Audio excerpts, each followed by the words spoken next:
Hey, this is Redban, and you're listening to the Death Squad Podcast Network. This episode of Your Mom's House and all the podcasts of Death Squad can be found on our website, deathsquad.tv. There you can help us out a few ways. I pay for this whole thing relying 100% on donations. If you like what we do, please click on the donation link for more information.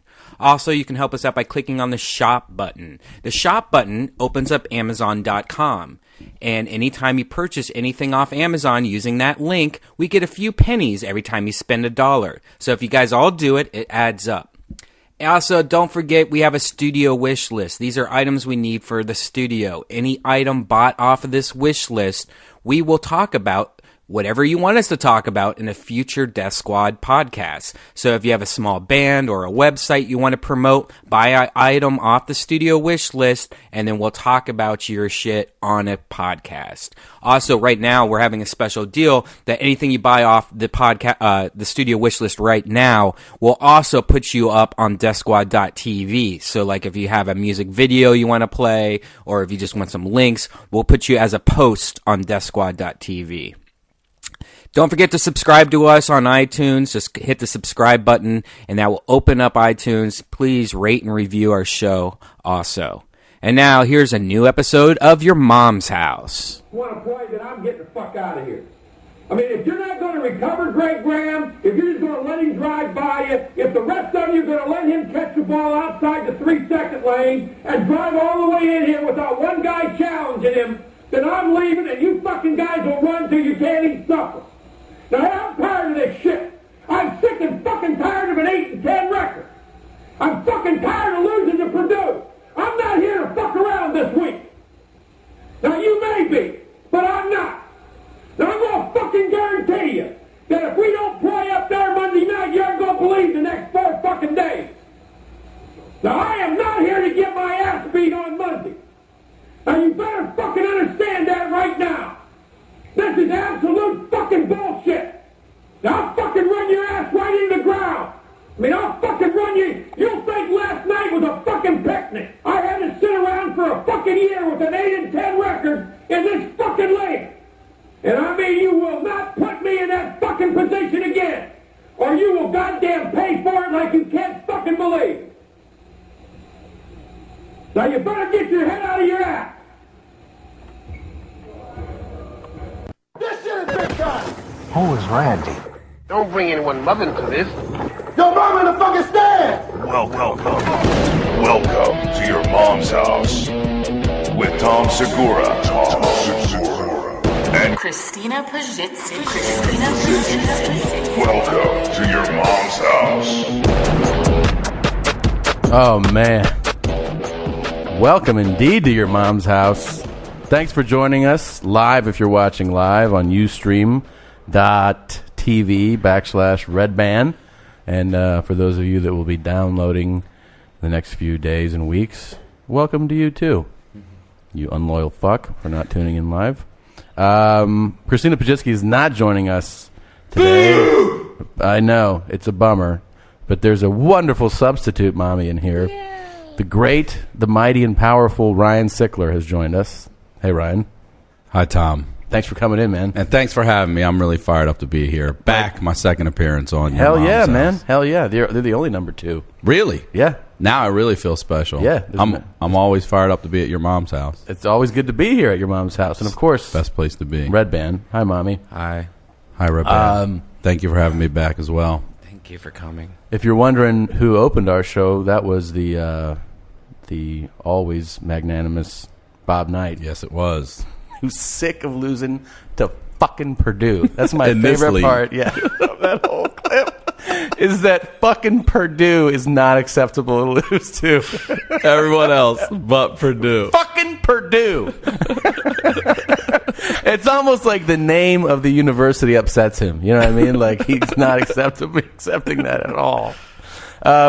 Christina's doing something really cool today. She's shooting something for television, so that's great, and that's why she's not here. She's been very farty and gassy lately. So if you want to reach out to her, you can tell her you miss her. Her Twitter handle is obviously @ChristinaP, and you can just say, "Why so farty? We miss you." You know, something like that. I think she would appreciate that. I think she really would appreciate that. I had a great weekend in Virginia Beach. Great club. Bunch of mommies came out, which was really cool to see. I met just a lot of great people, a lot of good shows. One mommy even brought me floss. Whoa. Yeah. That's great. She brought me floss. What, was that flavored or just normal? It had the blue packaging. I think it might be like a Minty, yeah. The individual flossers or like actual twine? Twined in a box. That's really nice. And she even said that she thought it would only last me 1 or 2 flossings because she knows I use 5 yards for every tooth. Yeah. But I believe her name is Lisa. So Lisa, I want to thank you and your mommy friends for coming out. And what is this? You just threw me a package. One of these things is people keep on sending me shit to give to everybody else, which I don't recommend because I'm horrible. Like that was a Christmas card that I was supposed to give you maybe a month ago. Really? Yeah. And people just send me like boxes of shit, like, oh, give this to Joe Diaz, give this. Oh my God. And I'm just like, come on, I'm not a fucking post office guy. I But know. anyways, the guy was really nice, and he sent you that. Should I open it now? It's probably pretty funny because he sent all of us one, and they've all been pretty funny I hope cards. this isn't like he fucking jizzed in this. I was going to say he sealed it with his semen or something. All right. Kind of Okay. nervous. Sorry. He's kind of a big opening deal. the envelope. This is really. Is there a camera? Where can Yeah. I point? This way. Yeah, this is the The shitters Shitter's Survival Guide. Santa's edition. Yeah. That's a holiday edition. I'm so scared to open this. Oh wow, and it's full of yeah. Jesus, this is. Hey man, I don't think I can get through all of this right now. But What is it? whoever sent it's just it's just different types of shits and out of the closet pooper, the walk of shame, walking from the stall to the sink to the door after you've blown out the bathroom. Pretend the smell does not exist. If someone asks, "Did you do it?" Simply reply, "Do what?" Better yet, hang in the stall all day. Just how to deal with dumping at work or school and stuff. Kind of defines it all. I really appreciate this, man. What makes it holiday? I guess I guess because you shit a lot. I mean, you have to shit at work during the holiday season. You know, You do tend to overeat at the holidays. holidays. Yeah. Did you pack on some weight over the holidays? Yeah. You did. Oh, yeah. Back and be more. Oh, so I just ate all kinds Since of we're shit. we're in the gift mood right now. Uh-oh. I have this for Look you. at this. Tom Segura's giving me a holiday gift right now. Is this to be opened right now? Yeah, Is this- absolutely. You're comfortable with that? Absolutely, man. Appreciate this. Romantic. This is. I mean, we're good very friends. Romantic. We are good friends. So I just want to get you something that you like. You know. This is a bag. Looks like a nice travel bag. Now, is this? That's it. This is yours. That's mine, You're yeah. you're get what? Now, hang on. This is. You don't also have one. You went and bought me one. This. That's the OG. Please tell why I laugh hysterically. Please tell everybody what this is. That bag is the bag that I use to take CDs from the hotel to the club to sell my CDs, and it's a Holland America. This is actually part of Tom Segura's luggage right here. This is part of his luggage. He carries this on the road, and he proudly places his CDs in here. And then, I mean, if you saw a CD in this bag, wouldn't you want to buy one? You'd be like, damn, I definitely need to buy one of those. For those that can't see it, it says Holland America line, a signature of excellence, and then it lists all the places that Holland America goes. Yeah, and there's a lot of and it's places. just, I mean, it's convenient, and I saw the way you looked at it and stuff a lot. I love you. You know I do. But Yeah. I did think about stealing this from you. You wanted it. I did. Yeah. I mean, look at the stains on it. Smell right it. here. And I thank don't- you. I I'm going don't- to pass on smelling it. Hey, there's something in there too. I wanted to add a little something to it. There is? Seriously, yeah, really? yeah. It's This is a sex towel. It's a wipe up towel. It looks like It's been Sex. used, he said. yeah. It says It's messy. Take a towel. This is unused. It's unused. Thank God. And All it- right. But it the belongs- bag is used. This is unused. That's actually merch that belongs to another comic that Really? ended up in my bag. Yeah. this by accident. Yeah. So now this can be my sex towel. You could even turn a joke. You could do a joke about it on stage, sell it, and you could make money off of her shit. Yep. This is a chick's towel. Yeah, it's chick's towel. Oh, yeah. Okay. Yeah. All right. So, Merry Christmas, man. Thanks, man. Yeah. I feel awful. I didn't bring you anything. That's all right, man. I just knew how bad you wanted that. I mean, honestly, this is by far. Look at the actual stains and filth on this thing. This is by far not the nicest gift I got this Christmas, but the nicest gift I've ever been got, given. yeah. Ever. Thank you so much. You're man. welcome, man. Thank You're absolutely welcome. Wow. I'm beside myself.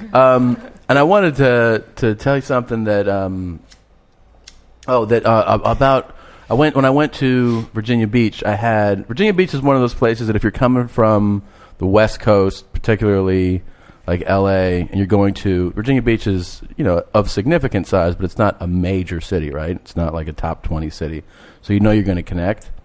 This is one of my favorite things that is happening now, where I had to fly LA to Atlanta and then connect in Atlanta to get to, you fly into Norfolk, all right?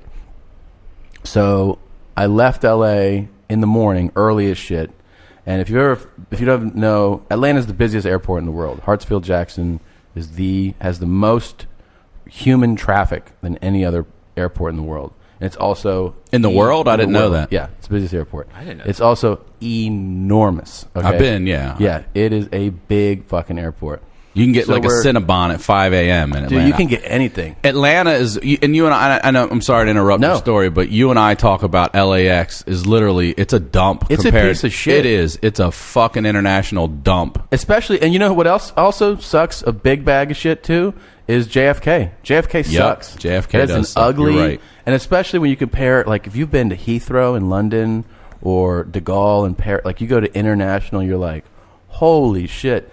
Our two biggest cities that should like kind of be like, this is what U.S. has to offer, bitch, are fucking like alleyways. Yeah, like they they're are. actually like back alley dumpsters, man. You can piss right in the middle of the hallway and they don't care. LAX Holy is a shit. dump. Now, LAX is undergoing a renovation, Yeah. an upgrade. I feel like we started that. I think we might have. We were talking about it, and all of a sudden they're like, "Here's $4 billion." Yep. And That's us. all I can tell you is I flew out of one of the terminals they're upgrading. Mm-hmm. That shit's not about to wrap up. Okay, it is fucking worse than ever. Are you serious? It's horrible, man. Like, what's the differences? Right now? You have to jump to get on the plane. There's like one fucking lane to walk up for like 40 different flights. Are you serious? Escalators don't work. You hear drills. And then like construction work. Hey, Tony! Like from across, then you're like, right at Jesus. security. They're doing it right there with my the God. escalators. There's and everything. nowhere to wait. Like the actual gates. There's nowhere to Really? wait. There's no food options, drink options in some of the terminal. Like it's just, Yeah, it is. I paid the extra $100 for tonight's flight to go out of Burbank because I Oh, don't. that's the shit, man. I'll rather pay $100 more than fucking deal with LAX now. That's how much I hate. Yep. But here's what kills me about, I mean, the fact, both airlines, like both airports are shit. LAX is shit. They're upgrading it. JFK is shit too.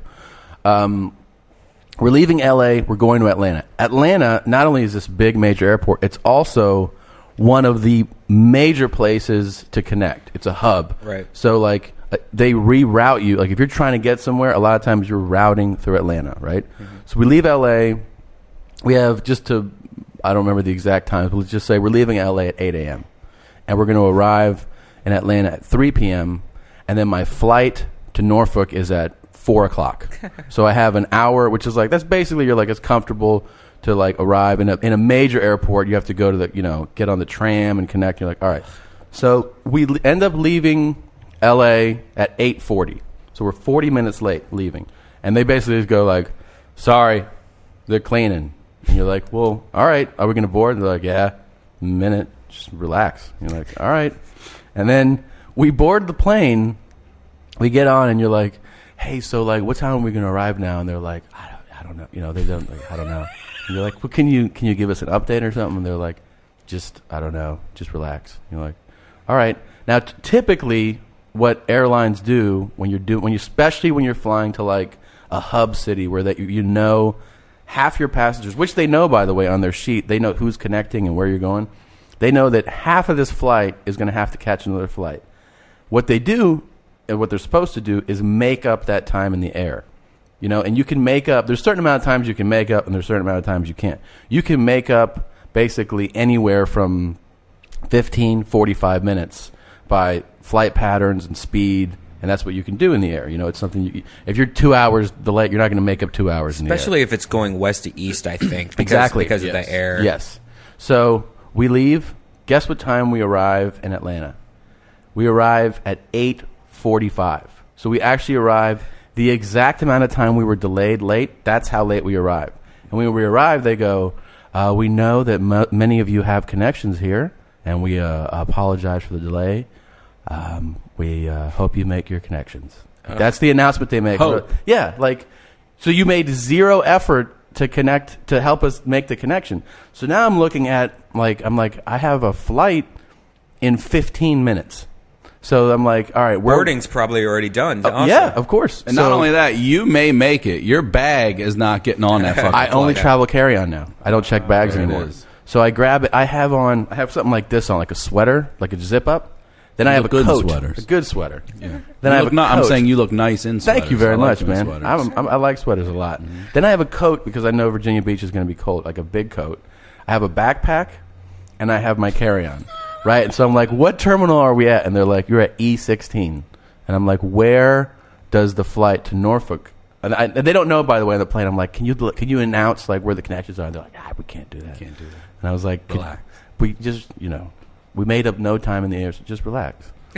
So they're like, there's a gate agent when you get off. So we get off, and I go, Norfolk, and they go, A16. And I'm like, A? And they're like, yeah, like Alpha 16. And I'm like, and we're at E. They're like, yeah, so just, if you go a mile that way, Yeah. and you go down Double there's a train. Z66. Yeah, they're like, you just have to wait, and the train will just stop at D and B and C, and then you get to A. And you're like, fuck, man. Oh, All it right. goes the alphabet backwards. I run my dick, like I'm hauling shit, sweating fucking so much. Like when I get to A16 where they're boarding, I look like a fucking drug addict. Did you see the Dexter Manley interview on Real Sports? That's the best thing ever. Recent? Recent. They did an No. update with Dexter Manley. You remember Dexter Oh, yeah, Manley? Redskins. I remember Dexter. He had all these drug problems. So now he says the only way he can stay clean is he works out, and he does workouts at like 3 a.m. And he'll work out for like 2 hours. And they interview him after a work, like not in his workout clothes, just like he's wearing like a button down and his pants, and they're just like, Dexter, like, how are you doing? He's like, I'm doing great. And sweat is just pouring down his face. I arrive, and people are looking at me like, what is up with you, dude? And I'm like, I came from E! And I actually get on the boarding. They stop boarding. You made it. I made it, but I didn't actually. Tom Segura. And they told me this, too. Oh, this is the best part, is I had a show that night. The flight arrives at 6:30, and the show's at 8. Oh, so, my God. But then they go, don't worry. If you miss this flight, we'll get you on the next one. And I go, when's the next one? They're like 7:15. And I go, when's it arrive? And they're like 8:50. I go, well, you're not helping me. And they're like, you'll get there like in 2 hours. I go, I got a show. And they're like, a show? Like, they look at me like, are you fucking crazy? And I'm like, yeah, I got a show. And they're like, you're sweating. Just they're the worst. Airlines are the fucking worst, man. I absolutely hate them more than anybody. You were telling me you tuned in a little bit to the last Momcast. Oh, yeah. And you were saying, you texted me, you're like, I like how you said you just started farting in front of people. Because that's one of my New Year's resolutions, was to really start farting in front of people. And you implied, rudely, might I add, that that's not a new thing for me.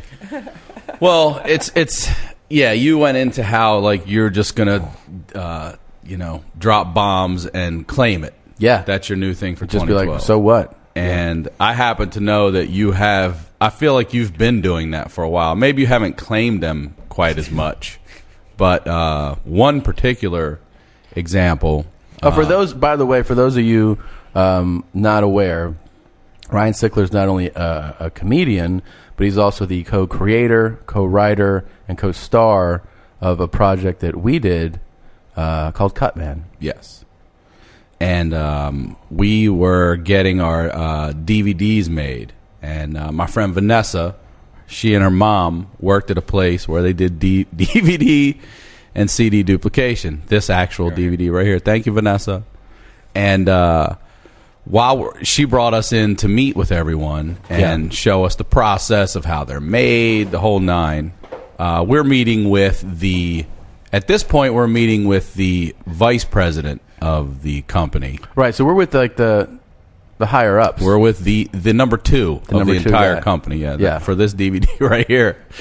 And they had to go get he was trying to play we had a VHS so he could see what this thing was, and he was trying to play the VHS, and he's like, I'll be right back. He took us into this little meeting room, and Vanessa and him walked out, and Tom and I are chit-chatting, and Tom says, he's like, I got a fart, and I'm like, dude, don't do it in here. And he's like, too late, I just did.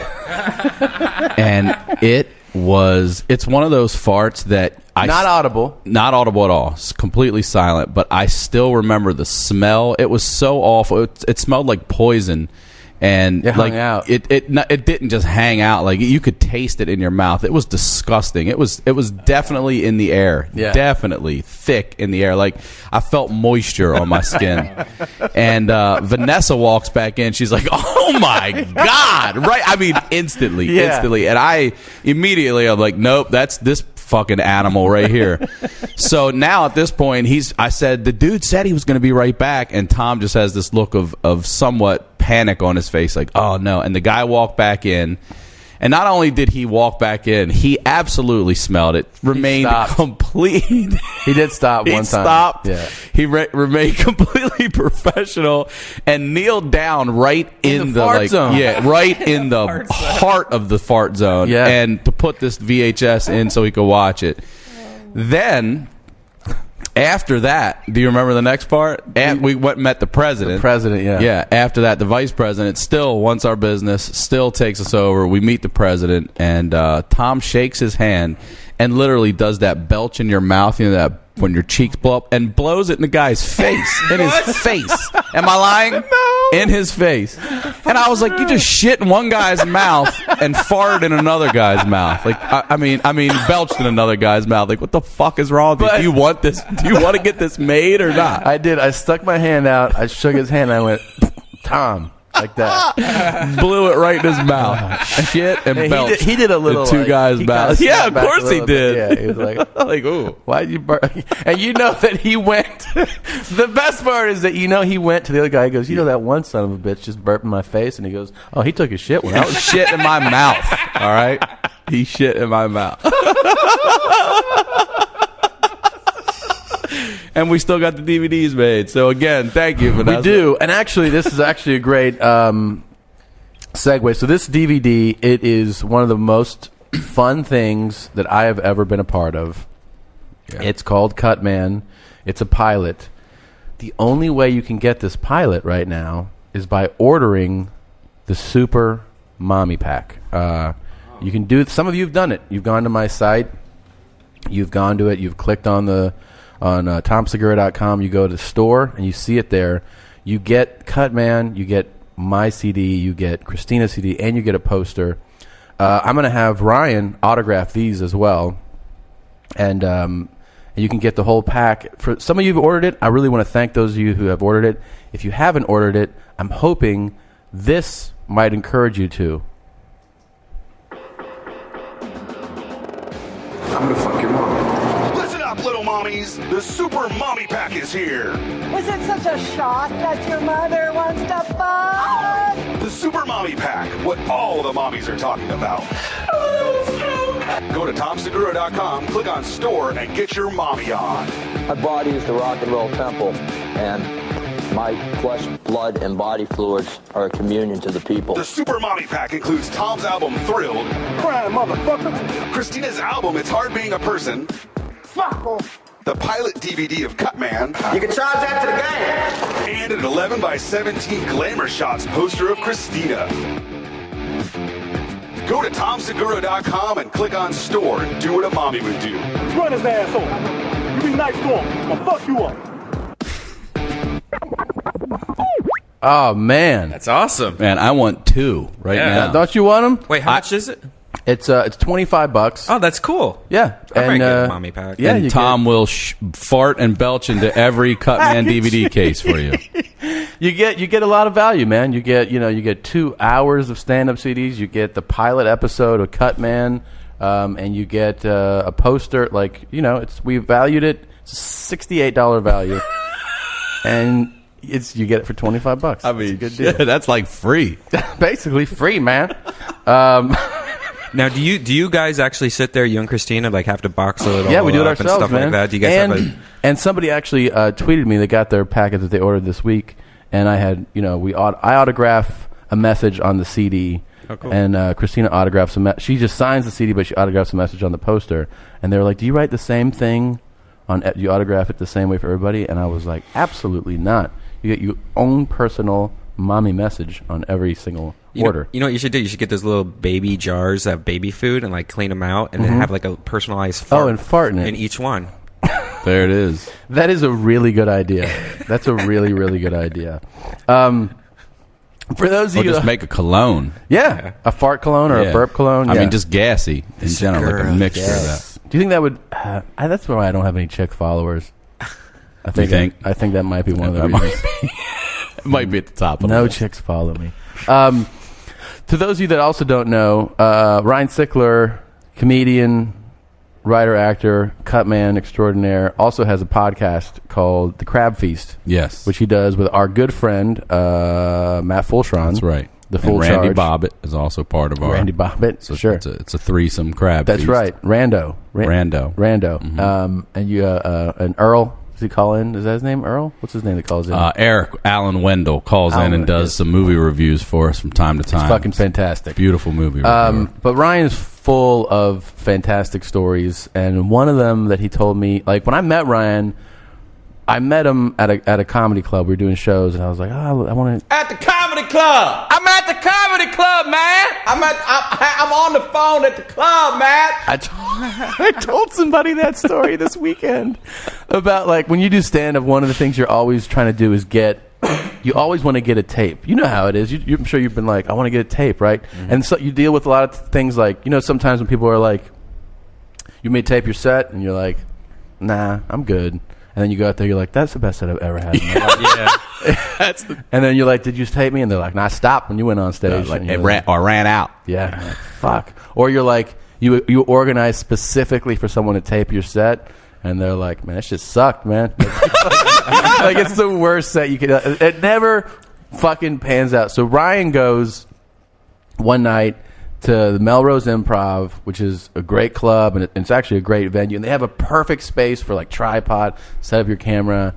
You go up on stage. You have a set that you're like, man, I'm so glad this is on tape right now. And the truth is, it's when you're taping for it to hit all the beats, and you're like, man, it opened right first, flow, it just transition. It all worked out perfectly. And you're like, I got it. I'm so glad I got it. You go home. Right? And that's just part one of the whole... honest to God, I know there's so many things that you need to do in order to be successful at anything. And one of the things that we as comedians need to submit is a set on tape. And everything starts with a submission. It is the hardest fucking thing to do. Yeah. It's... Because sometimes the battery... How many times has the battery died? Remember that one time where you were panicking, my battery's not working, the bather's not working, or... I think I broke a couch. Or you were upset. I kicked a fucking couch.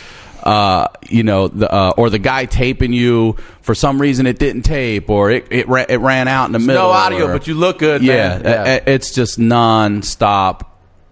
You have no idea what's going to happen when you try to get a tape. Yeah. And this particular night, I set my camera up, and I went up on stage. Unbeknownst to me, this dude, loud black guy with a Bluetooth on his ear, took a call and had the conversation through 8 of the 10 minutes of my set. Oh, my God. And when I got home and listened to it, that is what I heard.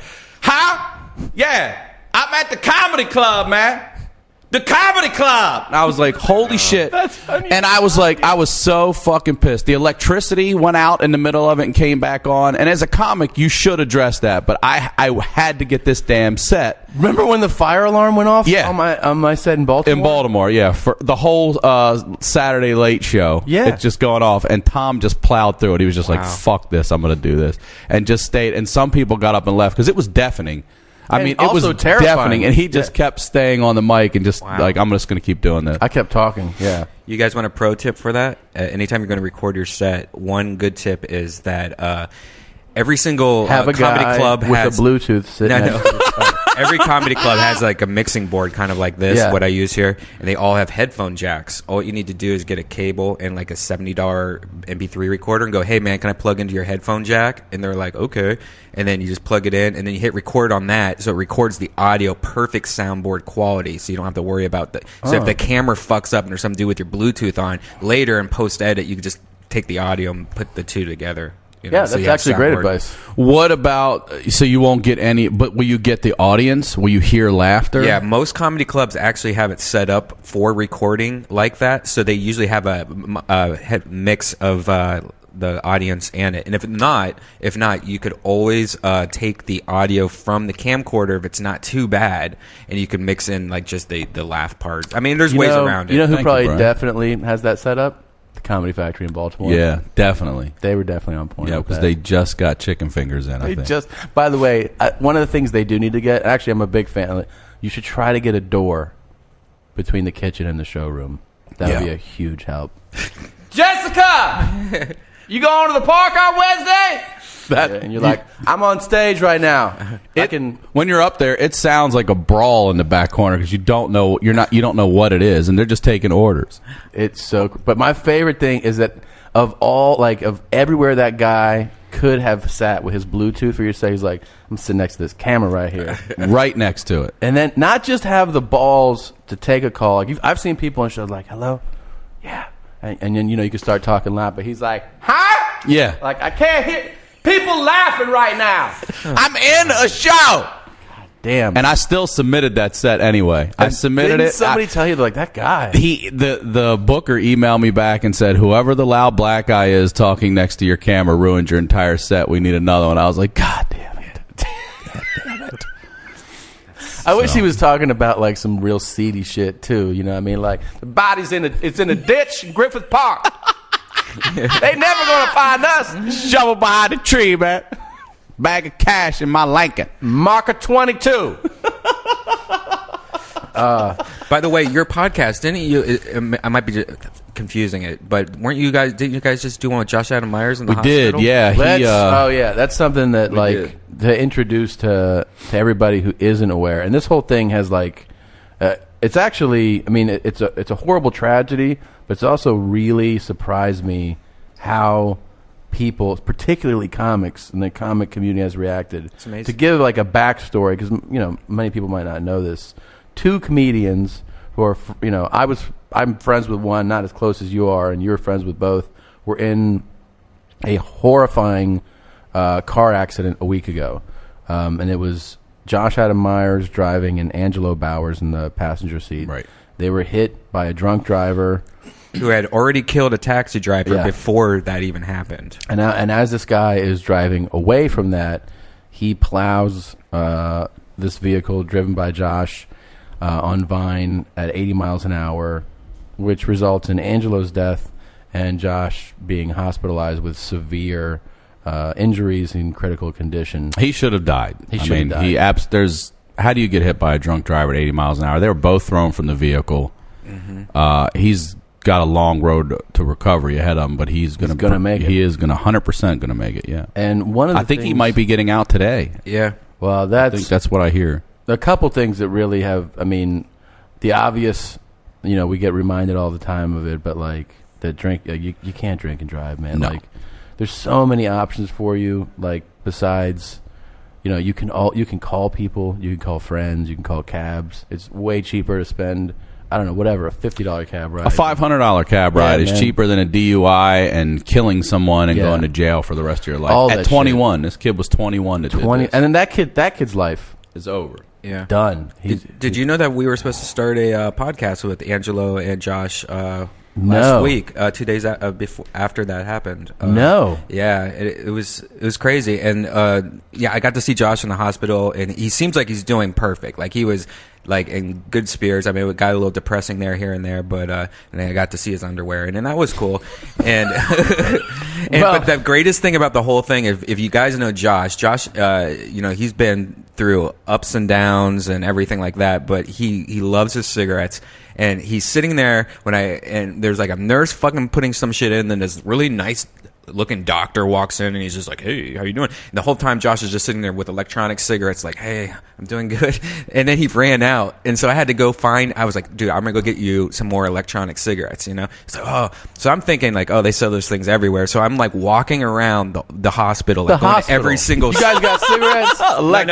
I mean, like going to like CVS, and going to and then I finally had to go back to the hospital, get in my car, drive around. Then I spent an hour and a half looking for these fucking no one was like, "Oh, we don't have those. We don't have those." Most Finally gas stations, I feel like that's what they used to. Oh, they don't now? I think they might get a box a month, and then everyone buys them or something. Getting them. Right. So I got them. I finally found them, and I just walk in. I'm just like, "Here," and I just give them this big stack of electronic cigarettes. But that's nice, man. That's very nice. Yeah. There is. I mean, but the thing that's really like, I was first alerted to this happening just by going through my timeline on Twitter, and I was like, I don't even know what's going on. And then I texted Ryan. I eventually spoke to you, and you eventually updated me like on what happened. But then like to see so many people that like I don't even know. Some of them you could tell didn't. They also were like, I never met these guys, right? But everybody wanted to get involved and like help out. And there's like a number of benefit shows. Well, Joe Rogan's doing one tonight, I believe, at the Improv, and then there's donateforjosh.com, which That's is what somebody that was set up. And we actually had a podcast yesterday or 2 days ago, Bone Zone, where we actually auctioned off Joe Rogan's half-drink Coke Zero can. And we made like over $200 for doing it. And so, yeah, it's amazing. Not only do you guys, the listeners, but the fellow comics. I mean, I heard Russell Peters is doubling anything that everyone's donated. Wow. Really? So me and Josh are going to go to the bank tomorrow when he gets out, where I might co-sign a loan for him and then donate $2.7 million. And Russell's got cake, man. 5-4, Russell. Put 5-4 on it. But you know what the crazy thing is? Josh loves Jeeps and Porsches, and like that's the only two cars he wants. Like he wants someday to have a Porsche, but he's going to go buy another Jeep. No, he's not. Yeah, he is. I keep telling him not to. Why would he go buy? And he's not Jeep? even buying a new Jeep. He's buying like this Jeep that's been restored from like 1979. And if you buy another Jeep, we should do an episode just encouraging people to sue Josh. Yeah. I keep telling him not to Don't get a Jeep. It's just man. not a safe. No. I know it's fun. I know it is. But after what you just went through, you need look. You're a stand-up in L.A. You need a safe, reliable car. Yeah. You need In transportation, Hollywood. especially in Hollywood. It's not New York where you can get on the subway and go people on gig. meth. Yes. But here's what's seriously incredible. I mean, listen to what you just said, man. Like this happened to two guys who are like not like well-known guys, or like that are what I mean, like that are like all their friends, like these Russell Peters, who's probably met the guy. Maybe he's met and I don't even know if he met. Like, maybe he has. Yeah. Is Joe like, Rogan. I'm I mean, all doubling these guys. whatever the donation is. Isn't that great? Here's why it's so important too. If you're thinking about donating, first of all, any amount I'm sure is a help, right? Like Absolutely, you can donate $10. Josh whatever. does not have insurance, so Doesn't have insurance, and also when you can't do shows as a stand-up, then there's no income. Yeah. Right? And there's if you're a huge big name and you make obviously a crazy amount of money, you can take time off and you can go make your money again. But when you're living like week to week, like you just can't make anything. I saw the most saddest thing too. It was, I mean, I felt bad for all the parties involved, but I mean there, and then his new roommate, he just moved into a new place. His roommate just kind of came in slow. He's like, "Hey guys," and Josh goes, "Oh man, I got the rent check. I got the rent. Mom, can you give me my wallet?" And and it was just like, oh my god, he's having to pay rent and deal with like real life situations while he's fucking in the hospital and his head's bleeding on his pillow. I think he did tell me those guys covered his rent for him. Oh really? Yeah, I think he did tell me that. Ripped up the check. I hope so. Well, That'd be the right all thing to that do. being said, the site is donate for Josh. The word FOR Josh. Yes. .com, and anything you can give definitely helps. Yeah, I just got a little. Oh, really? Something must have happened over there. I'll figure it out. Yeah. Is that better? No? Good. No. All right. Well, you guys keep on talking. There it is. There we go. All right. Anyways, off of that. Yeah, tonight's Comedy Juice at Melrose at 10, and all the ticket sales and donations go to Angelo's family and to Josh's medical bills, and the lineup's stacked. It's Joe Rogan's confirmed, Mark Maron, Aziz Ansari, Chris Porter, Todd Glass. Jesus. It's going to be a fun show there tonight. Are you guys going to that show? No, I'm not going. I'll be at that show for us. I have to go to Ohio. You're going to watch? Yeah, go watch and hang out. That's cool. And then you buy a ticket on Laugh Stub, and all the money goes to if there's tickets even available. Yeah, I doubt that thing's available. But yeah, that sounds incredible. On another note, on a less serious note, you're obviously a football fan. I am a football fan. Fired up. You think they're going to go the whole way? I do. Do you feel it? I do. Who do they play this week? Texans. It's not going to be easy, but we've already beat them once. We beat Ravens. Just so everybody Baltimore knows. Ravens have beaten who's left in the playoffs that we've played. We've beat everybody. On the NFC side, we beat the Saints. We beat the 49ers. On the AFC side, the Steelers just got knocked out, but we beat them twice. The Bengals, your Bengals, just got knocked out. Yeah. We beat them twice. Yeah. We've already beat the Texans, who we play this week once. I mean, we choked against shit teams, and 3 of our 4 losses. Who scares you the most? If you have to, Packers? No, not the Packers. No? Drew Brees. Saints. Yeah, and I'll tell you why. Because you can exploit our corners from time. If we don't get a pass rush, Aaron Rodgers doesn't scare you at all? Not Drew Brees is sick right now. He is on point. He's threatening Unitas' record of 47 consecutive games with a touchdown pass. I could do that shit. In the NFL, dude. I love when you meet people who are like, he ain't shit. Like when you talk about like big star like athletes, and they're like, I could do that shit. Drew Brees man. sucks, man. Yeah, like he sucks. Yeah. They're like, he can throw 70 yards downfield, and you can be like, hit this circle. And he'll be like, boom. And you're like, that ain't shit. I can do that shit. I think it's going to be Baltimore, Green Bay. Baltimore wins in Indy. Look at this. This is prediction time, man. That's it right there. That if you're right, I will match your donation to the show. This show? Yep. No problem, man. Yep. $10,000 check right after this. Now, as a football fan, don't cash it too. You might have an advantage in this game. We're going to play a little game here that I'd love for you to. I love games. You love games? How about a little game we like to call Which is Mike Singletary? You're going to hear 2 clips, and you just tell us which one is Mike Singletary. Okay.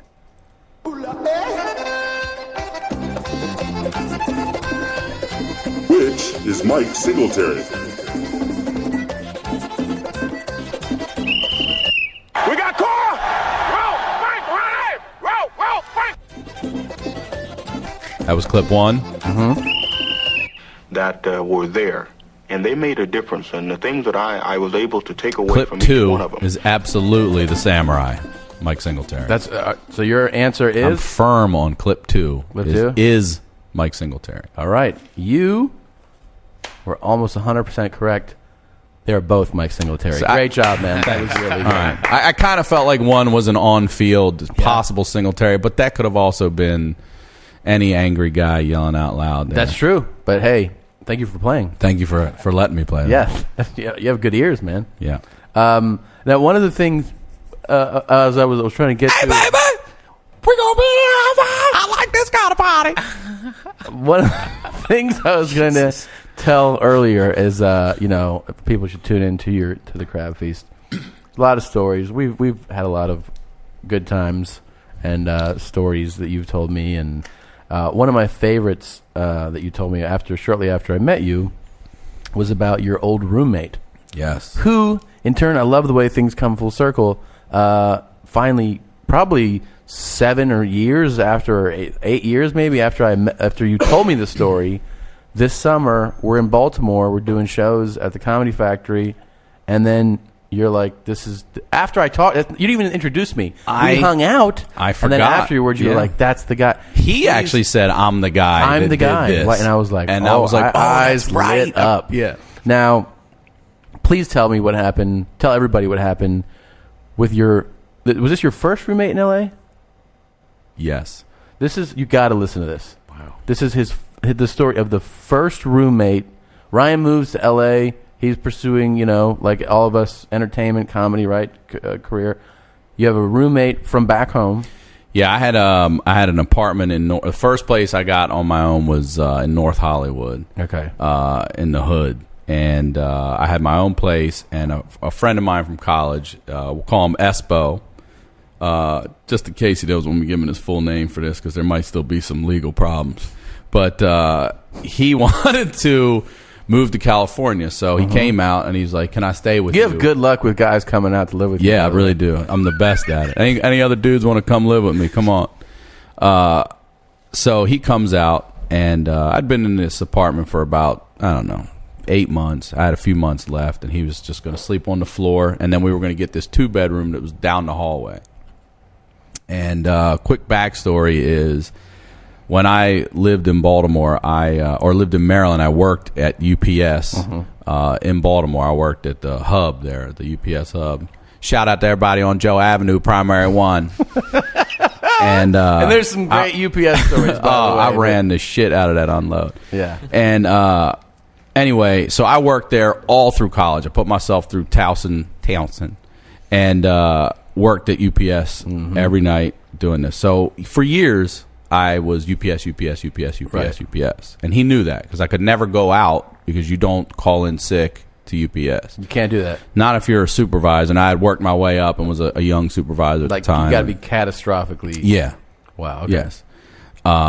So, like, one time I actually had to have somebody call in and tell them I got arrested on some bad tags just so I could go out with my brother before I left for California. Yeah. Really? Like that. Yeah. And they still, when I went in, they were like, that's some bullshit right there, man. I was like, that happened, man. I was in jail for a couple hours. So, anyway, UPS all the time. He knew, he was very familiar with the fact that I had worked at UPS. That happened. So, I got arrested. And when you come to California, at least for me, it was new. The whole, when you come to your apartment building, you press a code and then the phone inside the house rings and you buzz someone in. That, I had never lived anywhere like that in Maryland. Like, it was just you walk up to somebody's damn door and you knock on it or you ring the bell. It wasn't this, gated access. And I failed to tell him that. That's about all the defense I can give him for this. Is that you failed to tell him? I failed to tell him that, hey, if perhaps someone comes to the gate and you pick up the phone and they're at the gate, you press 9 to buzz them in. Okay. All right? So I am guilty of that, and that's as much as I am. Not the worst crime. Not the worst crime. So I am at work. I just got here. I was working at a hotel just for a job when I start, and I get... let me tell you this also, too. So Mike moves in with me. Oh, I said his name. He won't care. No. He moves in with me, and he...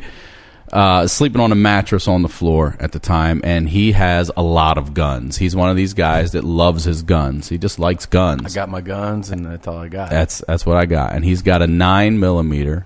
I think it's a Glock. And he keeps it not only loaded, but he keeps it under his pillow with a Post-it note on it that says loaded. So in case he ever forgets. So to me, I just treat every gun as if it's loaded. Yeah. But for him, he was like, I just leave that Post-it that says loaded on it. When he moves in, like, do you express, like, I always used to imagine, like, do you express, like, hey, man, like, what's up with all the guns? Like, do you need all these guns? Immediately. He only had that one with him at the time. The rest of them were back home. Like, I don't mind someone having a gun. I'm for guns. If you want a gun, great. I believe in Second Amendment, fine. But I'm against having it fully loaded with a Post-it on it that says loaded, because you could panic and wake up in the middle of the night and start blasting, forgetting that it's loaded. And who has it under their pillow? Like, don't you guys move your pillow when you sleep? Like, who are these people that are just like, I can constantly just lay on a pillow and not move it? I got the worst sleep last night because, the gun was laying under my neck. Right in my neck. Man. It got me right behind my earlobe and that soft spot. What the fuck? So he has this thing, and it's been, I've told him, I made it very well known that I was uncomfortable that he had it loaded with a Post-it. Why don't you just, keep the clip out, whatever. Yeah, pop it in when you need it. Nightstand. Yeah. Right? So I go to work one day, and I get a phone call at work, and it's Espo, and he says, hey, man, you're not going to be happy about this. I said, what happened? He's like, I just pulled a gun on the UPS man. I was like, what? Say that again? He's like, I just pulled a gun on the UPS man. I'm like, do you hear how that sounds? Like, are you listening to what you just said? And I said, I got to go. And I hung up. And I'm like thinking to myself, like, Jesus Christ, this guy just pulled a gun on the UPS man. Do you get man. panic like, when you hear this? Are you like, oh, I couldn't God. Even like I had to process it, Right. like, and then I call him back after just a couple of minutes. Like I had to step outside and I was like, what the fuck are you talking about? And he's like, let me explain. So the story goes, the phone rings and he picks it up. Hello, UPS for Ryan Sickler. Now, he's thinking, because I'd worked at UPS for all those years in Maryland and Baltimore, that it was someone from Baltimore calling on the phone. He didn't realize there was a package delivery guy at the gate, because I failed to tell him, hey, you can buzz people in when they call. So he thinks the phone is an actual phone call. There's a person from the Baltimore hub calling. And they're like, this is UPS. We want to talk to Ryan. Right. Okay. And he said, he's not here right now. Can I take a message? And then silence. And he's like, hello, silence. So he hangs up. Phone rings again. UPS for Ryan Sickler. He's not here right now. Can I take a message? Silence again. And he goes, motherfucker. And he hangs the phone up. Motherfucker is the is UPS voice. Espo saying motherfucker. Like, just frustrated. Okay. Like, I'm asking if you want to leave a message. Holy shit. You're not answering. I'm frustrated. Motherfucker. Sure. Click. Couple of minutes later, there's a knock at the front door. Espo opens the door up, and there's the UPS guy standing there. And it clicks with him. He's like, you were at, Ryan used to work at UPS. I thought you were someone calling from the Baltimore hub. And the guy says, I don't want to hear your fucking story. And Mike, stepped back like, okay. All right. And Mike's like, well, just give me the package then. He takes the package and signs for it. And when he goes to shut the door, the UPS man puts his foot in the door. And he goes, next time you call somebody a motherfucker, why don't you say it to my face? And Mike's like, get out of my apartment. And he starts to shut the door. And Mike's not a big guy. Yeah, no. He starts to shut he's tall, but he's a lanky guy, skinny guy. And he goes to shut the door, and the UPS man's pushing back against it. Are you serious? Yes, this happened. And Mike picks up his 9 and puts it right in the guy's face. And like, who's a motherfucker now? And that guy just panicked. I mean, he just stood there ghost white. Oh, God. And he leaves, and he goes immediately, as you would too, right back to UPS, like, fuck these packages. Goes right back to UPS and reports it. So then the police come over, and the police are questioning him, like, did you point it at him? He said, I never pointed it at him. And they said, do you have paperwork for this gun? He's like, I absolutely do. Here it is. It's completely registered. And they said, well, we could take that gun from him. He's like, no, you can't. That was an intruder stepping into my home. I was just protecting myself. On top of it, there's an older guy that lived down the hallway who's witnessed the whole thing. And he's actually the guy that buzzed the UPS man. He was sort of like the assistant manager when the crackhead gambling thief manager on duty was not available. So he does have a witness to this whole thing. And the police show up, and this guy was an old state worker, California state worker. And I liked the dude. I felt bad for him. He had no family. He liked boxing. I would just go sit in his place once in a while and watch boxing with him and stuff. So he fully took Mike or Espo's back. He's like, this kid, that's exactly what happened, blah, blah, blah. So I get home, and I can't even get over it. I'm like, you got to be fucking kidding me with this shit. Like, you pulled a gun on him? He's like, the guy was fucking pushing back against the door, and the old man's telling me, he's right. So the court date comes, and they go to court for this. And when Mike at the time drove a Honda Prelude, and Prelude sits super low to the ground. And this dude was old. He was overweight. The guy, the state worker. The witness. Yeah. And Mike had to get him down the steps and into the car. So they got to court like 10 minutes late. Mm-hmm. Well, they were the first case to go. And they had already and the judge was pissed. Yeah, court doesn't like that shit when you're late. Pissed. So, all of UPS, the execs are there, like the police are there, and they come in late. So the witness stands up and he says, look, I'm a former California state employee. I'm disabled. This gentleman was it's my fault. He was helping me get here, and the judge didn't give a fuck. Like, you should have left earlier then. You should have started going down those steps earlier. So what the judge did was like, this is what we're going to do. And he permanently banned that address from UPS delivery. Forever. Oh my God. And Espo's sister, a couple of months later, sent a package to us, and it never made it. And she kept saying, "Did you get the package?" And he's like, "Did you send it FedEx or UPS?" And she's like, "I sent it UPS." He's like, "I told you." We're permanently banned from delivery, and we couldn't order anything that was, like if UPS was the shipper for it, we could not order anything from anyone. Like if you move, does that follow you, or is it just that address? No, that address. And I do wonder if to this day that shit is still, because it was an apartment. There's had to be 10 people. The judge was basically like, look, you're not going to jail, and you're not, no one's going like getting in. But the final resolution is that there's no such thing as a UPS package that's delivered to this address ever again. Suck moving there. Ever again. And that the poor, if it has stayed like that, if it truly has stayed that way, people in that apartment over the years have probably been like, you got to be kidding me. I can't get UPS in this unit. So fucking hilarious. North Hollywood. Wow. Just to...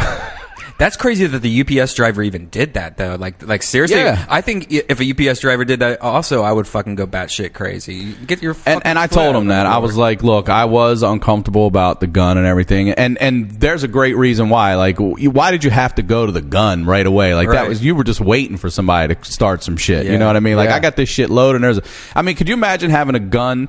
If you're the UPS man, there's a gun pointed in your face with a Post-it on the side of it that says "loaded." Would you shit yourself? I would fucking absolutely panic. Loaded Post-it. Especially he was feeling good. He's feeling tough. You're feeling strong. Like, what's up, motherfucker? Yeah. Why don't you say that shit to my face? You see this Post-it? What's up now? Loaded. See that? The shit I'm pointing at your face is loaded. That's fucking crazy. But I was on his side for that. After the old man, the witness was like, look, this is what happened. I was like, well, if you really felt that. Foot in the door. Yeah, and the UPS dude was a big guy, they both said. So, put your foot in the door and push against it when he was trying to shut it. Trying to be a badass. And tell me, son. Yeah. Yeah, that's aggressive. That's why people from Baltimore, man, they're aggressive. They're a little aggressive. And then when after that story, I met him. Right? Yeah, you did. It was like he came to the club. 8 years of having a story in your head of like he has a friend who's fucking out of his mind, who put a gun on a UPS man. We're hanging out one night after a show. We're walking down the street, and then he's like, yeah, I just got the fully automatic. Yeah, that's 15, right. Cannon, and I got a laser sight on it and a silencer. I'm like, how can you even get it? He's like, you can get it. You got to register and all this shit. You can get a silencer for a semi-automatic machine gun. So he's like that guy from King of the Hill, that one guy with the glasses. That always yeah. And then he's just talking, and then all of a sudden he's like, we're just walking down the street. I'm like, I'm just with Ryan's friend Mike, and then he's like, yeah, I still got that Glock too, or some shit like that. I'm like, what Glock? Remember the UPS Glock? And I'm like, oh! Like, I almost turned white myself. Like, you're the fucking guy. He's like, yeah, I'm the guy who pulled a gun on the UPS man. That's awesome. And I think he said now he has like an arsenal, man. He's just like, I got missiles and shit. He's like ready for all of UPS, like a whole fleet. Bring on FedEx. I don't care how many trucks you have. I'm ready. Step up, roadway. This reminds me, by the way, of when I came here one night, and I called you on the way and told you that, because this is actually where I was coming when I went to the bank to try to hook you up. Oh man, that this is where I was headed. I was headed to that's a best friend. To the comedy club. To the comedy club, man. I've been going to I go to this bank, and I was in there with Christina, and I see one of the tellers. And she's helping us out, like set up an account, and she's really attractive and nice. And I lean over while she's on her computer, and I go, this girl would be perfect for Ryan. And Christina her eyes light up, like, yes. And so Christina's like, hey, are you single? And she's like, yeah, I'm single. And she's like, would you be open to being like set up with somebody? And she's like, she's kind of like flattered by it. She's like, yeah, I think I would do that. I'm like, all right. So then, I leave and I call Ryan. I was like, dude, I think I could set you up with somebody, this girl at the bank who's pretty hot. And he's like, yeah, like make it happen, dude, for sure. Like totally about it. So, and the thing is I know him well, but I don't really know her at all. So he keeps asking me like, what's she look like? And I'm giving him a description, like, she's 5'5" and caramel skin, and I'm trying to like describe she's her. Mixed, right? She's mixed. I think, or light skin, but she's hot. She looks great, man. She dresses great. Like, she's got a good personality. And Christina co-signed on it, so definitely. If a woman co-signs on that, she's behind it. Yeah, 100%. And he's like, well, what does she look like? I'm like, I'm just describing her. So, like, after I mentioned it, he brought her up a few times, and I realized we hadn't come through on anything yet. So I'm in the bank alone, like a couple weeks later, and I'm like, oh, there she is. I'm waiting in line, and I see her like 25, 30 feet away talking to somebody. And I'm like, man, that's the girl. And I was like, I would love to show Sickler what she looks like. So as I'm waiting, I'm at a teller's window. I take my phone and I'm like texting, and then I put it on camera and I turn it and I go like doot doot doot like that. I take like 3 pictures and then I put my phone down and I'm like, hey, and I see the teller kind of go like, not really say anything, but kind of mildly react. I make my deposit. I leave, and I'm like, I'm about to text him the picture, but I get like distracted. I get like a phone call, something else. Then I'm driving here. I'm coming here to do a show that evening. And as I'm driving here, I'm on the 134, and I get my phone rings. I'm on the 134, man. I'm on the way to the comedy club. My phone rings. And I say hello, and he's like, is this Thomas Segura? And I go, yeah. And he goes, hey, my name is like Jim Reiner. I'm the head of security at your bank. And I was like, what's up, man? He goes, is there a reason you're taking photographs inside the bank today? And I was like, oh shit, what? He's like, you were taking photos. We have photos of you taking photos, and multiple eyewitnesses that saw you taking photos in the bank today. And I, like, in a panic, know that it's like, it's innocent. Like, it's not like, I go, well, the thing is, and I realize that I'm spilling something that doesn't actually sound that great. I'm like, my friend, I wanted to set him up with one of your employees, so I was taking pictures of her. My friend kind of likes black girls, and I was just taking pictures of one of your employees to text him that picture so we could set her up with him. And he goes, like, after I say it, I'm like, that sounds terrible. That is the worst defense ever. The worst. He's like, a guy that put a gun at a UPS man's face had a better defense than me. Absolutely. So first thing he goes, first of all, just so you know, headquarters has been notified. They know about you, and you're on a suspicious persons list. Oh, no. And I was like, can I still bank there? And they're like, he's like, yeah. Also, I'd like to tell you that our employees don't like having their privacy violated, so we'd appreciate it if you not only do not take banks or photos within our bank, but also if you could not take photos of our employees without their consent. And I was like, totally right, man, totally. I just want you to know, like, I'm not casing the joint. I wasn't looking to rob the place. And he's just like silent, like, oh, you said like, the R word. You said bomb on a plane. Yeah. He's like, mm-hmm. And I'm like, look, I'm really sorry. It really was innocent. I just was trying to take pictures of her because I know my friend would like her. And he's like, yeah, we really don't want you taking pictures. And I was like, am I allowed to bank there still?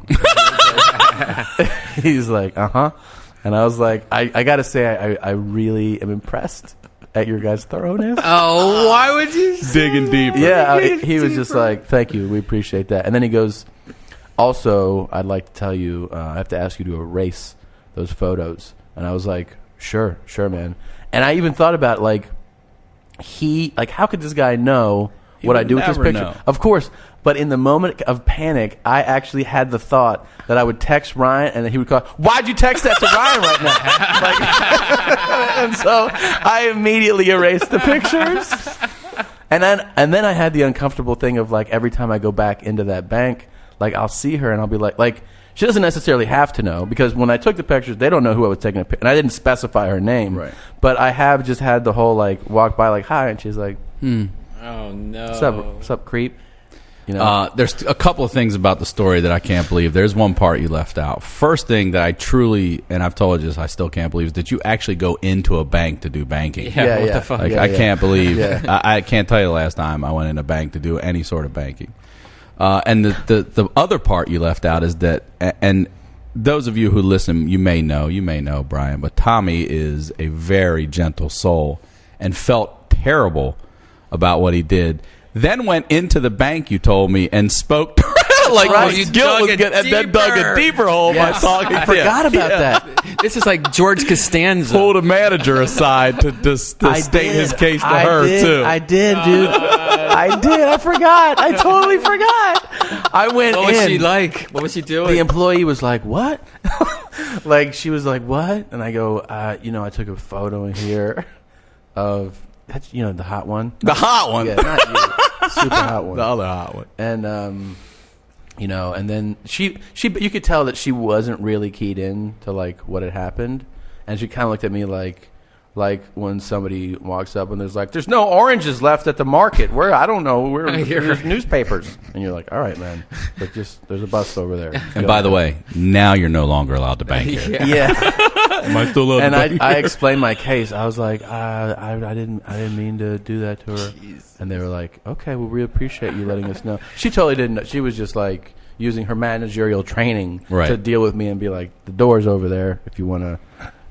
So we're wow. Yeah, but I did. I was like, you're a real friend, man. I was trying to hook you up. I mean, you're on a suspicious persons list just to try to get me hooked up. At world headquarters of one of the biggest banks in the world. Right. Wow. Yeah. I went into a bank in Maryland one time, and I was a freshman in college, and this was back before ATM cards. Oh my God! When you would actually have to fill out the slip, and I grabbed a slip. And I filled it out, and I waited in line, and it was my turn to tell her, and I handed her the slip. And as I handed her the slip, I saw that there was something written on the back of it, and I didn't know what it was. And this lady was a homely lady. That you didn't write, obviously. I did not write that filled at out all. the front. I just grabbed the front, filled it out, handed it over, and I immediately thought it said something like, you want to go out on a date, or because she was hideous. And she flips it over. She sees something written on the back. She flips over, and instant white. And I was like, what's it say? And she doesn't say anything. And she shows it to the woman next to her. This woman screams and covers her mouth. And at this point, I'm panicking. I'm like, what's it say? And she turns it around, and it says, this is a holdup. Give me all your money. Don't make a sound. I was like, I didn't write that. I did not write that. Like probably some 12-year-old who was in there with his mom, was bored as shit, and wrote that on the back of one and just slipped it into the pile. And I'm the asshole lottery ticket that grabbed it. All the cameras are on me. They call security. We have a long conversation. I'm like, I didn't write that on the bank. I am here to get $40 fucking. Like, I am not here to rob any bank. All of the money. And I will be closing my account now, and I will never be banking at this motherfucker again. And they did. It scared the shit out of me. Arrested or tackled? No. I got tackled. You're also on this bank list. You ever been tackled in the back? Yeah, I was running and there was an old security guard gave me an open field tackle by the door. Bam! Night train lane. No, we had to have a long sit-down conversation to figure out who I was. I mean, when they looked at my balance, I only had I was a freshman in college. I had like $200 in the bank. But that's perfect reason to rob a bank. Yeah, it is. But I even said to her, I was You're like, on what am I? Suspicious person. Yeah, I probably know it. I probably Both of you guys are going to get like a bunch of overdraft charges, and you're going to call them like, can you guys help me out with this? I mean, I got like 8 overdraft. They're like, oh no, we can't. Why don't you take some pictures of me doing it? I said to him, like, what bank robber robs a bank with nothing on his face? Like, you have my ID, you have all the information you need to come get me. Why? That's like you convinced them. Though. That's like trying to rob a bank. How long did it take you to drive-thru. convince them? About 15 minutes. Wow, they looked everything up. That's impressive, man. Well, I mean, after they realized, they started going, yeah, you know what? Yeah, I mean, this is my real ID. This is really the picture matches. Like, this is who I am. I am not here. I don't have a weapon. Like, I'm not robbing the bank. At least you got to kind of experience that, though. That's like something that no one gets to experience. Like robbing a bank, seeing the cashier's face go, oh, that's. I have experienced the adrenaline rush of robbing a bank. Yes. Before we wrap up here in a few minutes, I wanted to acknowledge, of course, and I didn't. I don't want you to think I forgot you, buddy. I got to meet the biggest Death Squad fan in the world, Monkey Todd. That's awesome. You did meet him. Monkey Todd came to a show in Virginia Beach this weekend at the Funny Bone. He's a great guy. He's a super fan of yours, Brian, and of all the Death Squad podcasts. He's out of his mind in that he has Brian's that logo tattooed on his arm. Death Squad logo. Nice. And then on the inside of his arm, he has Burt Kreischer's face. Okay, I saw that picture. Yeah, the that's machine. him. Yeah. Wow. Yeah, he well has that done. tattoo. And he did us. Man, this is the best thing ever. Just play it. All right, this is Monkey Todd. It's a cool place. You go to the Pasadena Ice House and you get in a good mood and have a few drinks and like I said, where are the dudes at? Oh, you know where the dudes are at. What? Where are the dudes at? Okay. Where are the dudes at? Okay, so here's the thing. We're going to take a break. Now, this is going to be your call. This is going to be your call. I actually saw that yesterday on one of you guys posted it. I can't even believe it made TMZ. That's like the 100th time that he's gotten through to TMZ. How does he do it? And I love that he added, Harvey, you know where the dudes are at. Where are the dudes at? Play it again. Please play it again. God, that was awesome. And they're like, what? He's like, where are they at? Where are the dudes at?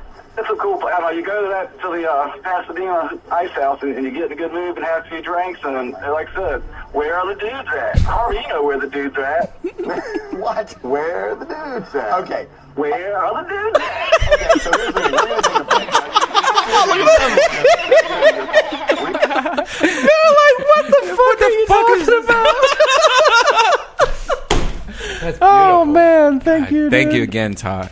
Oh, Todd. Oh, God, he's awesome. I heard he's coming out here.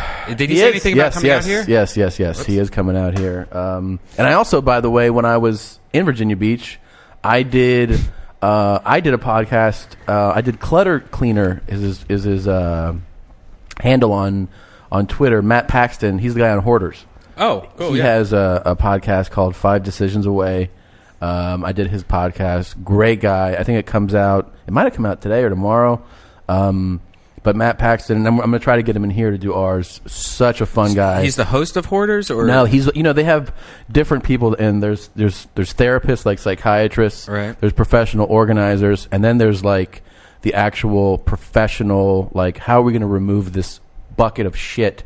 And like, the vermin and the dead fucking rat carcasses. Ugh, wow. And they call Matt, and he goes in there with his crew, and they clean, they gut the place out, Wow. But he's one of the really important steps, and he's the only guy, if you watch the show, like, he's the one who's like the most, I think, people relate to, because he has like real reactions. Like, he'll be like, are you going to fucking throw this shit out or not? Like, we're like, like the psychologist will be like, oh, how much does this mean to you? Would you be all right? He's like, let's fucking go. Like, let's talk. So he's the best, though. Great guy. And I just started reading his book. It's called The Secret Lives of Hoarders, which is really fascinating. Wow. But that's cool. We also got another, where the dude, people want to know where the dudes are at. And we got another song, a fan-made song. There's obviously the one that we played a few times, but this is a new one. Okay, let's check this out. Where's all the dudes at? Phoenix! Where's all the dudes at? Chi-Town! Where's all the dudes at? Philadelphia! Des Moines! Where's all the dudes at? Studio City! Van Nuys! Where's all the dudes at? Beaumont! Where's all the dudes at? Pasadena! They're definitely here in Pasadena. Man, what, you're talented, bro. That was sent in on Twitter. His handle is at JPTM. Pretty simple, man. JPTM, man. JPTM. Well done. Thanks, man. You're a very, very talented musician, and thanks for continuing to ask. We're still trying to find out where the dudes are at. Yeah. Yeah. You were talking. You asked me earlier if. Yeah, I follow your podcast. I know the history of it, but my question to you was: is Casey? After hearing that voicemail, it sounded like he was on the verge of getting pissed, and I was just curious how he's feeling about that. Right I'll now. tell you the best. He's left me the voicemail. I got a text message before that episode, because it's where he texts. texted me, tell me how you react to this text. Open your phone, and the text from your friend says, "Call me if you give a fuck." So I call. I'm like, dude. So I call him, and here's the thing: Casey's really smart, but it's fun when you have a really smart friend, but they don't understand how something works, and it's fun to actually see. You get the enjoyment of like, oh, you're a really smart guy who doesn't understand how this works. He thought this was the best thing because in one of the episodes we were telling people to get him on Twitter, right? He thought that when somebody random who listens to the podcast in Australia tweets him like, "Case, where are the dudes at? I need to know where they're at. Seriously, tell me where they're at." He thought that everybody who follows him sees that. Like that anybody who ever tweets at him, it immediately shows up on his followers' timeline. And I was like, what? Like, he's like, yeah, so like if somebody writes, "Casey, I'm still looking for dudes. How come you haven't told me where they're at?" He thinks the message gets sent to everybody. And he doesn't get that you have to reply or retweet for it to go to your followers. Or search and follow. And he was like, and then I was like, that's not how it works. He goes, it is how it works. And I was like, no, man. And then he went to Twitter and read to me the explanation. He was like, anytime that a handle, the handle and tweet is mentioned, your followers see it. I'm like, yeah, anytime if you write something, that's what that means, smart guy. And he was like, no, man. Everybody who follows me is getting bombarded with dude tweets, and it's got to stop. He doesn't get that. That's sort of just like an email to him. Right, exactly. That he has to either forward on or reply to for the people to follow him to actually see where the dudes are and at. He's not, by the way, he has never told anybody where they're at. Hey, Mommy, can you tell him what the tweeter name is again so we can I'll tweet him again? Oh, I can't do it again. No, you can go back. I can't. Because you give a fuck. Because I get right. I don't. He's a sweet guy. He's I don't want to. I love Casey. He was a groomsman in my wedding. We should probably call him up next podcast. That would be fantastic if we could get him on the air. Yeah. We could. Let's make that a deal for sure. All right. The next podcast, we call Case. We'll get to the settle bottom the of score. It. Yeah. We find out, is it going to be just dude secrets, or are you going to tell everybody? But everybody just wants to know where the fuck they're at, man. Where they at? Have you sent him the TMZ thing yet? No, I have not. No, but did you know that another person created these stills that have the where the dude's at, on when you drive by a church and it says Corinthians 28:17 and thou shalt let. Somebody saw that when they just wrote where the dude's at this Sunday. I think that was bullfight on acid, but man, yeah, he's the best, and definitely keep asking because we're gonna find out for you guys. All right, we're almost at the end of the show here. We just wanted to play a couple would you rathers with the great Ryan Sickler, who's here. Again, this has been a really fun show. Thanks for coming, man. Hey, thanks for having me. This has been fantastic. If you don't mind, I'm just going to play a couple games with you here. We have music that is appropriate for Would You Rather. Oh shit. It's all right. It's that one you could just search for. It's not going to be in your. Okay, right. Yeah, you just go to. Yeah. That's fine. Sometimes this is live. That happens sometimes. Oh, come on, I'm sorry.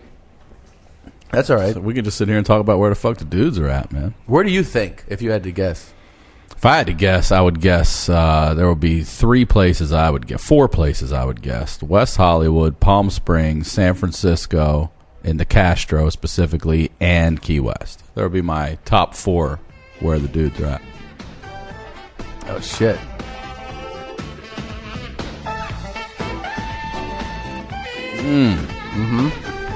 Yeah. That's the kind of shit I listen to right here. Yeah. You play sax, right? That's you, isn't it? That's me. Yeah. All right. So, some of these are listener submitted, and some of them we've created. But interesting to hear what you would do in this situation. Okay? Great. You know how the game works. Love it. All right. Would you rather wake up every 30 minutes while you're sleeping forever, for a lifetime of just broken night sleep. So every night you sleep 30 minutes and you get woken up. Wake up, man! And then you have to then you go back to sleep. Or you just eat boiled ham every single meal. The rest of my life? Yeah. Oh, man. I'll take the fucking wake up every 30 minutes. That's an awful life, though. It right? is. But while I'm up, I won't be eating fucking ham. I will be able to eat whatever I want. Yeah. I mean, if you just said baked, maybe. If it was like a heavenly ham, spiral cut, I might consider it. Yeah. So I think you would get used to the yelling every day also. I think after a while you'd be like... You would be a zombie, though. Come on. I would be a piece of shit, but I would be eating what I want. You know, and I think if you're woken up every 30 minutes and you live with that miserable reality, you would also embrace really overeating, I think, right? You'd be like, fuck life. I wake up every 30 minutes. I'd probably be skinny if I only could eat boiled ham. I'd probably be fucking sick of it. Sick of it. I would definitely. And I love breakfast, lunch, dinner, snacks, dessert. You want dessert? Like ham. Right now, like, hey man, we're hungry. We're going to get something to eat. Okay, and I have to eat boiled ham. I will fucking wake up every 30 minutes for the rest of my life. Yeah, you're right. I would kill myself. It's the worst. It's a horrible scenario. It's horrible. I know. The idea of the sleep part is so it just really affects me because I struggle with sleeping, especially traveling on the road. So it really fucks me up. Sleep ruins me for weeks at a time sometimes. But the boiled ham is just too much to do. Boiled ham's too much. I can sleep. I can sleep on concrete. I can sleep. I've slept camping out for tickets. It's not a problem for me to sleep. So that's a big deal for me to give up because I sleep through the night. That came from Chadwick Rowland, one of our listeners. Thank you, Chadwick. Rowland. Did he or she say what they would do in that situation? No, they just submitted to the... Way to go with the half-ass effort. Yeah. Okay.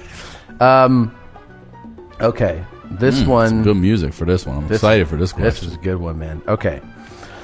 Would you rather have sex with whomever you find the most attractive in the world whenever you want? So whoever you're like, that is the hottest woman I would love to have sex with. You get to have sex with her, but then you definitely know that you have to watch her die in 15 minutes. After you have sex. Okay. And it's going to be a horrible death. Like a violent death. All right. Right? Like, you have this amazing sex, and then somebody comes in with a claw hammer and is just like, and they just...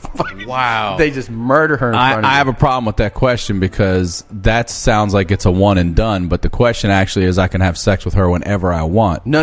I'm sorry. To make it more clear. Oh. Like, after she's dead, you can pick another person. Oh, so whoever I have sex with... I get my pick of whoever I want, but then that person dies 15 minutes and you later. have to watch. Yeah, you have penis of death. You're front row. You're front row for and they don't hurt you. Right. You just have to watch the murder. I could wear like a Gallagher plastic so I don't get fucked up with all the blood and shit. That I'm right up front. Right. Okay. All right. Smash that watermelon, man. So you watch that, or you only get to have sex with severely disfigured people. Okay. But they always feed you a piece of whatever pie is your favorite. No, you get your favorite piece of pie. All right, so I can have sex with any gorgeous woman I want. 10 they will always say pieces, yes. man. Like Yes. California dimes. Dimes, dude. And they will say yes, but then 15 minutes. So after I use my brand new sex towel to wipe everything up that you gave me, Right. 15 minutes beyond that point, Like you rest, you guys maybe having a cigarette. She's like, that Laugh. was great. And you're like, that was great. it's a murderous event. And you don't about kill to her. happen. I don't kill her. I But just you have to witness it. And it's gruesome. Gruesome murder. Or I get to have sex with disfigured women. Severely disfigured. Like I'm talking people like their nose is gone. Right. Oh, You know, God, I hate like that. there's one finger and that's it. I guess I'm going to be a selfish piece of shit and say I'm going to fuck the hot chicks and watch them get killed in front of me because I'm not a big fan of pie. Jesus. Or disfigured. I would say the opposite. I would do the opposite. You do the opposite. I would do the disfigured. I would. And if I think seeing people die every day would Violent make me not deaths. want to have sex. I feel like the You would have disfigured a people. Rolodex of murder in your head. I would. man. I would feel like the disfigured people, though, were people from another Would You Rather who didn't die from that scenario and are still alive, and now they're being passed on to me. Yeah, but you know what? That's how I would treat it in my head. The key word is that they're disfigured and not their pussy is disfigured. And I think no matter how disfigured they well, he are. didn't say that. That could be a disfigured. Yeah, that's a good point. Yeah. I would take the disfigured. Yeah. I like pie. Nice of you. I like pie a lot. And I think I could just think about other times I had sex before this thing started that I enjoyed. I could still look at, you know what I mean? Like whole people. Right. Think about them. I would look past their outside body and look into their soul and fall in love every time. That's nice, you guys. Coming from guys that are under the death squad, I'm going to go ahead for that name and let these girls die after I have sex with them. Okay, here's the last one. All right, you have a fantastic bit that people can get more familiar with if they buy your album called Above Ground Cool. Yes. You can get that on iTunes. Yes, you can. Above Ground Ryan Sickler. Search him. And the bit is about people. I don't know what you'd name the bit. Dash of Downs? Yes. Is that the name of the bit? Yeah. Okay. So the bit is about. I'm not gonna, you're not gonna do the bit right now, obviously. But the bit is about people who have a little bit of downs. You would. They're say. normal people that act fucking like they're challenged. Yes. Right. Yeah. Okay. Retarded. And you have. There are some really funny jokes about, like as you get into the bit about retarded people, right? Like you have some of those jokes about their strength. About their strength. Just I never make fun of their mental capabilities. Right. Just their strength. Okay, so that's the background. Here's the would you rather? Would you rather do your Downs? We'll call it your Downs bit. Okay. For people with Down syndrome. Okay. For 45 minutes, and all you do is when you finish the bit, you restart it again until you hit 45 minutes. Just on a loop. Wow. But live, you perform it over, and then when they go, you just said that, you're like, you're retarded, you don't know. I haven't done it yet. Okay? So you do that 6 shows a week for 52 weeks. Okay? For a year? Yeah, so you tour. It's just a tour of you. So Monday through Saturday, I'm doing an hour of that bit on a loop to just mentally disabled people. Okay, so I got you're it. doing down, and you're doing it over and over. Okay. Or you meet Ray Lewis, who's one of your favorite pro football players on your favorite team. Yeah, I know where this is going. When you meet him, you grab his nuts, you tug, and you say, "These feel a little light. You a faggot?" Not probably. I mean, you got to. I want you to think of the real world. I've thought of the real world thing, and although it would be a lot less physical pain involved in the Downs bit. Yeah, I'm still gonna have to go take the Ray Lewis on that. Explain to me how this works. Then picture it happening. I would picture it happening. So they're like, "This is Ray Lewis." Like, hey, this is Ray Lewis. Yeah, and Ray comes up to you, and he comes up to me, he's like, and "What's he up?" puts his hand out to shake it, and I reach up under him and I grab his balls, and I'm like, "Hey, man, these feel a little light. What is what's my follow up? You a faggot?" Yeah. Let's do it the whole thing. All Okay. right, I'll be Ray. All right. What's up, man? What's up, Ray? How you doing? I'm good, man. Hey, your balls feel a little light, man. You a faggot? I would absolutely say that to Ray Lewis. You don't think he could really overreact? He'll probably kill me. He could overreact. You said, yeah, he could. He probably. I mean, wouldn't you? I don't even know if I'll get the question out after I grab his balls. Yeah, it is a homophobic slur. It's a slur. It's a horrible. I don't use it anymore. I try but to you make asked this me clear. to quote it. So. Well, I'm trying to make it clear when we do Would You Rather. The idea of a Would You Rather is that they're both extremely undesirable scenarios. What if he just started mouth kissing you? Because that's what I would imagine him doing. I would look. I thought it was good. I thought you were going to ask if he could ass slam me. Is what I thought you were going to say. No. Something like that. Because I would actually take that over doing that bit on a loop. Not only because it's offensive to the disabled community, but It's because horrible. I would get sick of hearing myself say that. Oh every my day God. For 6 days. I mean, so I would. And here's the take thing: you can only do pain that from bit. Ray Lewis. I mean, how long is that bit? Only like a couple of minutes. I mean, the whole bit. If you do it like you hit every beat in the bit. Let's say It's You'd probably 4 make minutes. it a 45-minute bit, though, after a couple weeks, and then you would have the most awesome retard bit in the world, and you wouldn't have a dick in your What mouth. would you call that hour special if it was just 1 hour of a one? I would call it I'm retarded. That's what I would call it. If I chose that, that's what I would call it. I still like the idea of you just doing a 4-minute bit, like 11 times. The same 4-minute bit, 11 You without finish even it, and boom, you right don't back acknowledge, into it. and you go and you whatever the first line is, you just to no applause, Yeah. no approval, no anything in the entire room. because you know the second time you start it, there's some chuckles because they're like he's repeating the thing he just said, and then they're like, and then they might even laugh like, wow, he just actually verbatim repeated something he just said. Then we start the third time. There's gonna be a few people that'll be like, that is even more hilarious that he's acting like he hasn't said this already 2 full times. By the 4th, 5th, and 6th time, people are gonna be like, hey man, you already said this like 5 times, and you just have to be like, I don't nope. even acknowledge it. I just keep doing it again. I'm 9, like, yeah, well, guess what? I'm going to do it 10, another 6 times in a row. 11. That would be a Done. good game Show show, done. like just different things you have to do while you're on stage, like you know, to the audience. Yeah. For this example, like how long would it take for you to clear the room by doing the same bit over and over and over and over and over again? How long would it take? Even if it wasn't an offensive bit, clear a whole room now. I feel like you'd clear it in 15 minutes. Well, let me ask you this: even though it's against the rules to go back and redefine a would you rather, if it wasn't the bit about Downs, 2 Downs people, let's say it was not that, would you have taken that scenario then?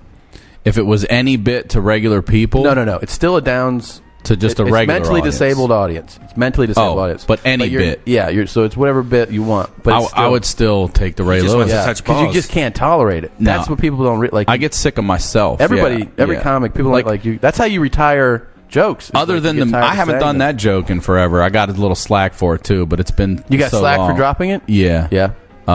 And they made a good point too about it. So I was like, you know what, you're right. But I'm not really making fun of their mental capacity. Yeah. I am making fun of the just orangutan strong strength they possess, Right. And that they don't know that they possess. Do they ever do like bench tests with those guys? Or anything? Like your bench and squat, Yeah. combo shit. Yeah. But Some of yeah, them are really strong. other than the millions of dollars that the Rolling Stones make, I don't know how they can still get up and sing Satisfaction. I mean, obviously, if I was being paid Right. millions, I could too. But Yeah. I'll bet you they're fucking sick of singing Satisfaction at Yeah. every concert they play. Yeah, I have jokes definitely that I have jokes that I recorded the night of my album that have not been said since. Mm-hmm. And then I have jokes, a few that, like you said, where people are, how come you don't do it anymore? And I go, I can't. I just can't say it anymore. And they're like that. I don't think people get. They're like, dude, like I've greatest said hits. it 500 times. Yeah. I've said I can't fake the enthusiasm of Right. selling the beat. I can't. And it's not you're going hello 500 times. No. It's a bit that you're Yeah. doing 500. Where you, fucking the thing times. is, if there's a bit, you commit like some emotion to it, and you know what I mean. Like you're essentially like, this is how I feel about something. But if you've said something, it's almost like if you talked about like your friend, and you're like, this guy is fucking wearing me, and then you just get tired of talking about the person. You know, you're just Right. like, I can't do it anymore, man. I can't do it. That's how you feel about the jokes. Like I could say I'm at the comedy club like 500 times and not Easily. get tired of that. Easily, man. Tell me, son, why the defense not working? Huh? I could say it 100 times easily. And we probably have. Yeah, absolutely. This has been so much fun. It's been awesome. Thank you for joining us. Thank you both. Could you where people can find you at RyanSickler.com? RyanSickler.com. I'm at Ryan Sickler on Twitter. I am going to be, this Friday and Saturday, I'll be at the Comedy and Magic Club in Hermosa Beach. Comedy and Magic Club. It's a comedy club. 8 p.m. both nights, Friday and Saturday night. And then next week, I go to Long Island, New York to perform at Governor's Friday and Island. Saturday. I'm really excited about that. And then the 31st of this month, I head out to Minneapolis to go to Acme, one of my favorite places in the world. And I'll be there Tuesday through Saturday. So come check me out. Get your Super Mommy pack. Have a lot of fun. Make love. That's all. There it is. Come see me live at the January 24th. I'm headlining the Brea Improv. January 24th, the Brea Improv is a great improv. The full charge will be there. Holy shit. There you go. That's all. Real quick, I was nominated for this all the Death Squad podcast and the Joe Rogan podcast as best producer for a web series. I'm nominated. Or just congratulations. So if you want to vote for me, voting is open till February something. But if you go to deathsquad.tv, just click on vote for me at the top. It's called a Shorty Award. Yeah, I remember the Shorties. Yeah. Wait, is that on the East Coast? Do they have that? Yeah. Is it New in York Charlotte or something like that? I don't know. I think I've been to it. Oh, really? I think I've been to it like a few years ago. Oh, really? Cool. Yeah. So it's I'm nominated. So it's just right now they're collecting as many. Congratulations! I think they also do it out here too. I went to a viewing a few years ago. I want to say on Sunset at one of the guilds. Yeah, that's awesome, Brian. Cool. Congratulations. Yes, I was going to say, brilliant, man. And follow my podcast, The Crab Feast. Yes, definitely. Check out the latest one. Check out The Crab Feast. Yes, Josh calls in from and of course, hospital. donateforjosh.com. Yes, donate for Josh. All right. See you guys. All right, man.